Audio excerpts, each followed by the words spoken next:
Congress NCP.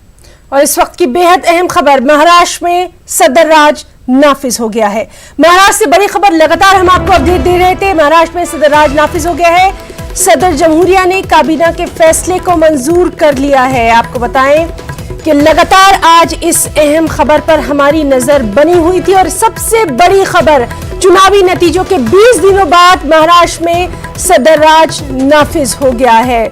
सदर जमहूरिया रामनाथ कोविंद ने काबीना के फैसले को मंजूरी दे दी है। आपको बताएं कि इससे पहले शिवसेना ने एक अर्जी दाखिल की थी और कहा था कि हुकूमत साजी के लिए उसे महज 24 घंटे का वक्त दिया गया, जबकि उसने 3 दिनों का वक्त मांगा था।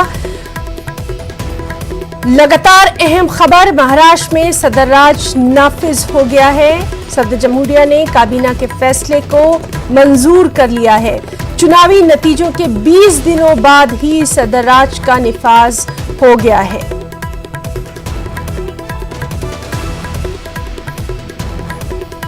लगातार इस अहम खबर पर हमारी नजर बनी हुई है। आज दिन भर हम आपको अपडेट देते रहे कि किस तरह से शिवसेना गवर्नर भगत सिंह कोश्यारी के खिलाफ सुप्रीम कोर्ट गई। शिवसेना ने अपनी अर्जी में कहा कि उसे हुकूमत साजी के लिए सिर्फ 24 घंटे का वक्त दिया गया, जबकि उसने 3 दिनों का वक्त मांगा था।